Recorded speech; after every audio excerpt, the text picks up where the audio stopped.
first time. Back in 2020, right before COVID took off real strong, my mom asked me would I take her on a trip to California to pick up one more load. Her and Dad moved out here in 2016 after pastoring the church out there for, I guess, 35, 37 years. But when Dad decided to move back to Missouri, he was ready. He didn't let no grass grow under his feet. He was ready to go. Yeah. And so, Brother Frankie Ellis loaned him a trailer, and Dad loaded that thing sky high. And 2,000 miles later, here he was. He's sitting there. Yeah. And so, but I told Mom I'd take her, and we had a good time. We drank sodas all the way, and we listened to a lot of good preaching, just me and my mom. And I kept telling her, now, Mom, if it happens that I get a ticket, if it just so happens I get a speeding ticket, I deserve it, because I'm watching my speed, and they're just doing their job. The cops are just doing their job. Yep. So I can't get mad at the cop. Okay, right. You know, Okay. you know where this is going, Brother Jerry? But, so going all the way out there, I watched my speed nonstop. I put it on cruise 2 or 3 miles over. Said, I'm not going to ruin my vacation with a speeding ticket. All the way there, we made it all the way back. It's coming up through Arkansas, a little north of Little Rock there on, I think it's 67 Highway. There's a town there, I can't remember the name of it, but Mom kept telling me, she'd say, now Dave, you gotta watch out for this town, because there's a guy here who will give you a ticket. And I said, I know, Mom, you know, I've been hearing it the whole trip. I said, I'm not gonna give him a reason to give me a ticket. And if I do, you know, it's my fault, and I can't get mad at the cop. So we was coming through there, and we decided we was gonna get us an ice cream cone. So we went to McDonald's, and we went through the drive-thru, waited about, I don't know, 10, 15 minutes, got up to the window to order, and she said the ice cream machine was down. So, it was all like, yeah, maybe Trump will fix that ice cream machine. But anyway, we pulled out, and I was kind of upset a little bit, and I got up to 50 miles an hour. Uh-oh. And well, I was cruising out there about 50, and I looked behind me, and there was life behind me. And I said, you gotta be kidding me. This whole trip, I've been careful the whole time. And the one little lapse I have, I get pulled over. So, man, not good. So I pulled over real quick.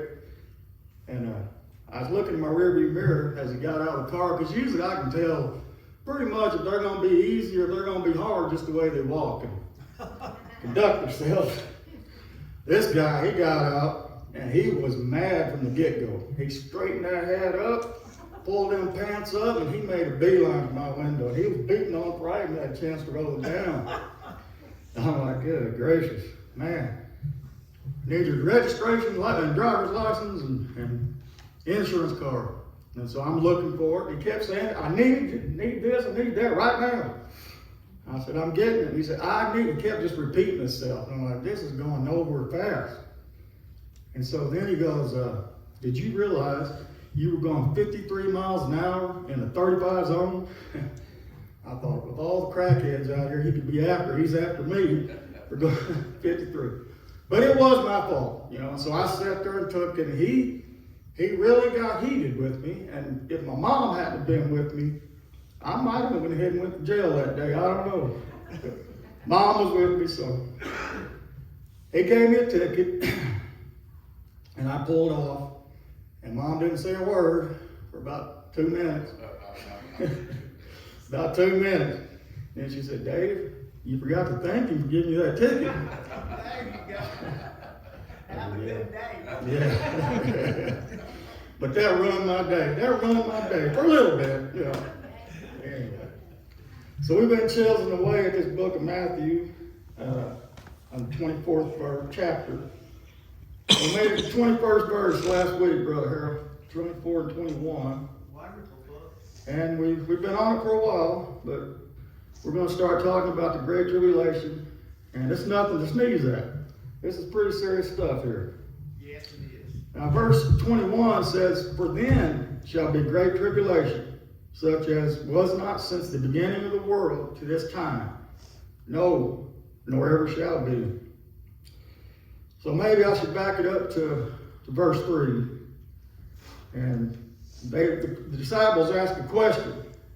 They said, as they sat on the Mount of Olives, the disciples came unto him privately, saying, Tell us, when shall these things be, and what shall be the sign of thy coming and the end of the world? Well, actually, it's three questions. Count them.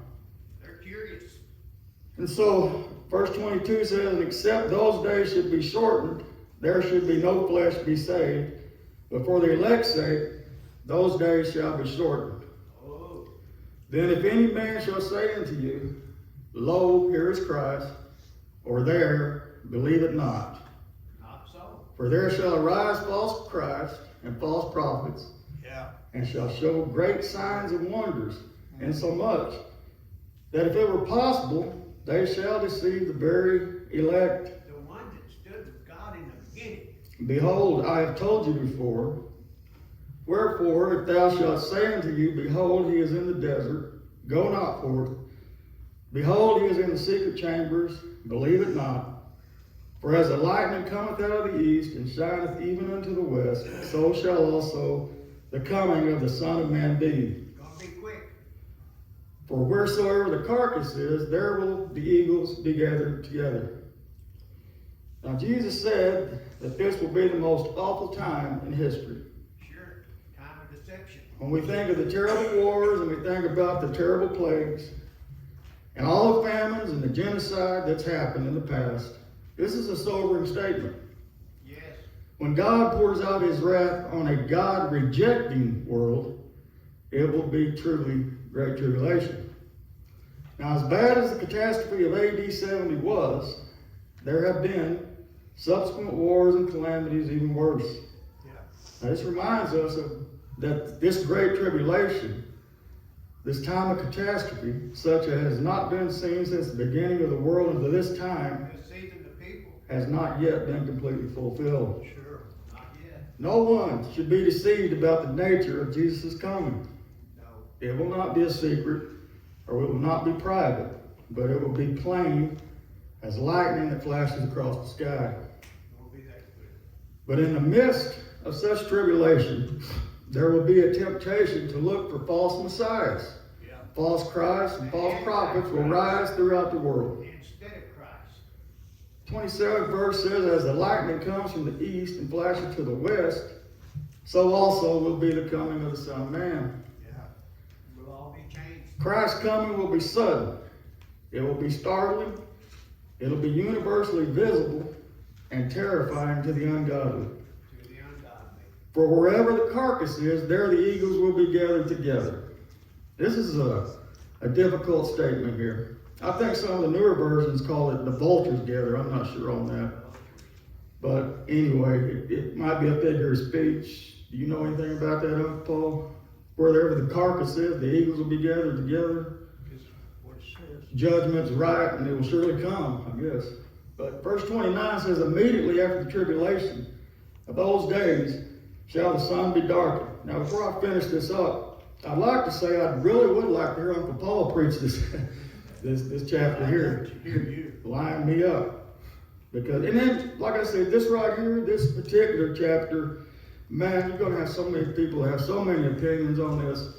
Some believe we're going to be raptured out. Some believe we're going to go halfway through. Some believe we're going to go at the end. Some don't even care. You know, some don't care. I'm trying to figure it out myself. I'm still studying on it. But verse 29 says, Immediately after the tribulation of those days shall the sun be darkened, and the moon shall not give her light, and the stars shall fall from heaven, and the powers of the heavens shall be shaken. Gonna throw Satan out of heaven. And then shall appear the sign of the Son of Man in heaven. And then shall all the tribes of the earth mourn, and they shall see the Son of Man coming in the clouds of heaven with power and great glory. Because they were deceived. And he shall send his angels with a great sound of a trumpet, and they shall gather together his elect from the four winds, from one end of heaven to the other. Now, this parable of the fig tree we're going to get into was also taught in Mark 13 and Luke 21. But there are several prophetic passages that describe and surround the glorious return of Jesus. Joel 2 and 10 says, "The earth shall quake before them, the heavens shall tremble, the sun and the moon shall be dark, and the stars shall withdraw their shining." Isaiah 34 and 4 says, "And all the host of heaven shall be dissolved, and the heavens shall be rolled together as a scroll, and all their hosts shall fall down, as the leaves fall off from the vine, and as a falling fig from the fig tree." This part be fulfilled. It's difficult to say exactly what this sign is. Seems to precede his return as described in Revelation 19 and 11. But some, in light of the Roman Emperor Constantine's vision, thought the sign of the Son of Man would be a cross in the sky. More probably, it is simply a way to describe the physical, visible return of Jesus to the earth from heaven.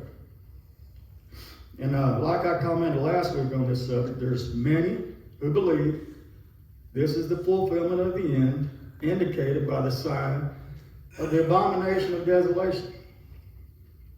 Antichrist. Again, those who claim that all or most of the events in Matthew 24 were fulfilled in the human conquest of Jerusalem and Judea in AD 70 also believe that Jesus fulfilled his coming on the clouds of heaven of the Son of Man with power and great glory by coming in judgment against the Jewish people in AD 70.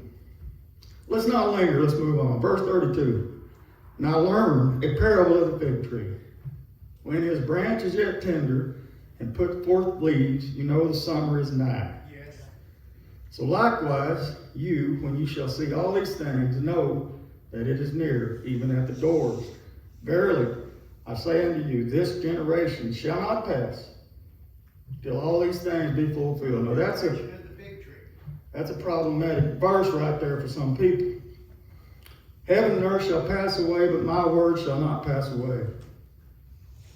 The fig tree has a regular pattern. The leaves appear, then summer follows, and when you see the leaves, you know that summer's near. The fig tree was a common fruit tree in Israel. It's mentioned many times in the Old Testament, especially as a description of the abundance of the land. Sometimes figs or fig trees are also used as symbols or pictures. In passages like Jeremiah 24 and Hosea 9, figs and fig trees are used as a representation of Israel. But most Old Testament references to the fig tree use it as simply an example of agricultural blessing. It seems that Jesus' reference here is not so much on the figness of the fig tree, but on the way that the fig tree follows reliable growth cycles related to the seasons. Yes. Now this is especially evident when this passage is compared with Luke 21, 29 to 31. It says, "He told them this parable, look at the fig tree and all the trees. When they sprout leaves, you can see for yourself and know that summer is near. Look at Israel. Even so, when you see these things happening, you know that the kingdom of God is near." Very near. So Jesus assured that when these signs appeared as he foretold, the abomination of desolation, followed by great tribulation, followed by signs in the heavens, his return to earth would follow.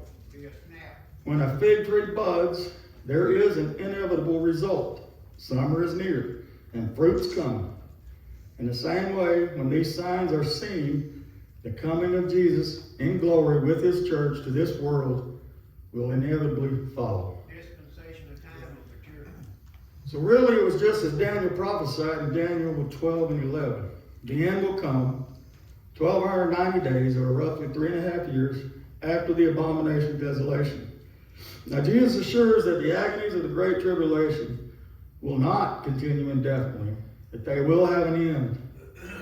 But up to this point, Jesus has given an important outline for end time events. There will arise catastrophes and persecutions, but those in themselves are not the sign of the end. Tribulation of the Antichrist. There will arise a pivotal sign, the abomination of desolation. Deceiving everyone. When the abomination of desolation appears, there are warnings to Israel to flee after the abomination. On the heels of the abomination of desolation comes great tribulation and cosmic disturbances. Am I clearing this up for everybody? Okay. You're doing fine. All right. In verse 34 it says, "Surely I say to you, this generation will by no means pass away till all these things take place." Very true. Uh, Domination again. This statement of Jesus is one of the central reasons many have looked for all or most of the events of this chapter to be fulfilled in AD 70, approximately 40 years after Jesus spoke these words. That's one generation. This point of view was explained to me last week, and I see what they're saying.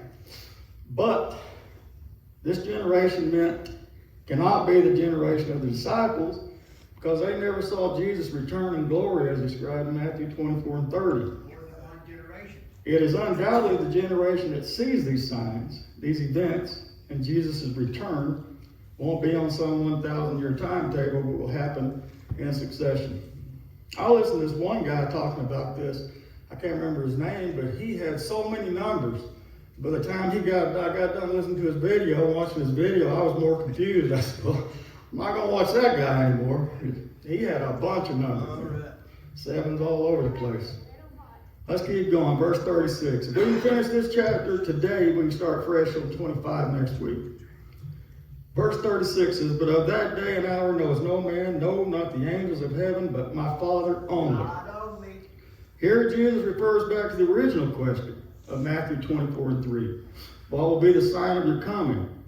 His answer is somewhat unexpected, saying of that day and hour, what? No one knows. Man knows. Not even the angels. To give this idea the strongest emphasis, Jesus claimed that this knowledge was reserved for who? The Father. His Father only.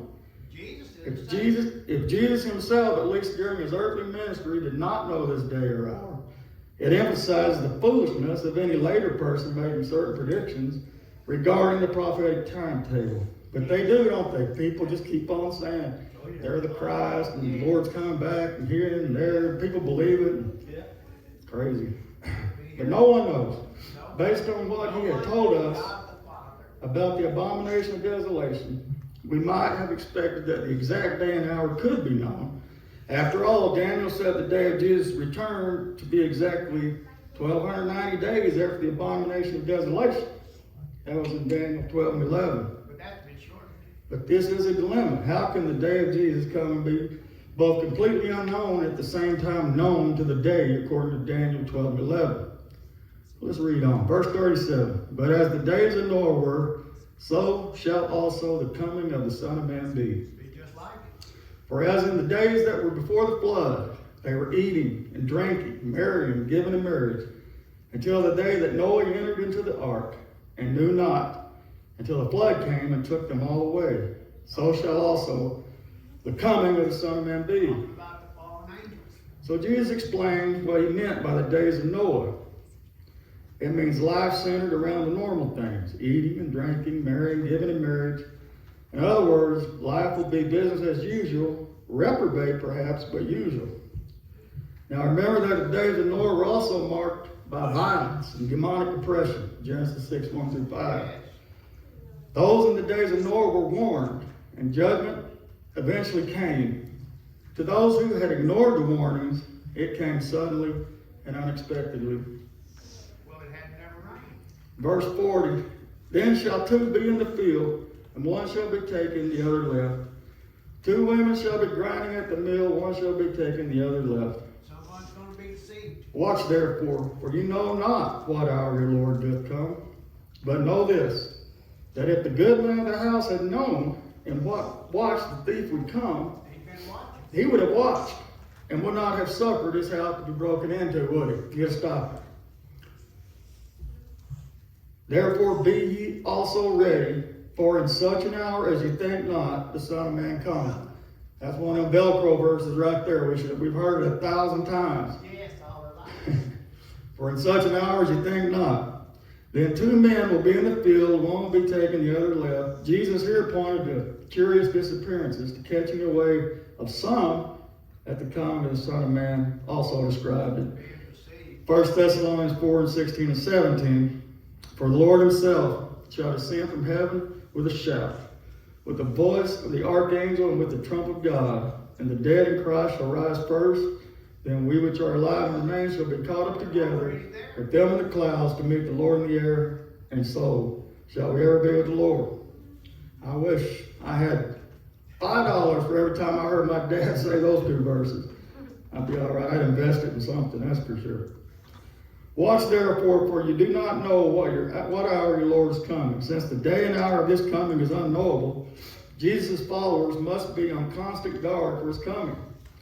We can't just sit back and expect the rapture to take care of us. We need to prepare. We need to prepare. Be careful what you're thinking. Therefore, you also be ready, for the Son of Man is coming at an hour you do not expect.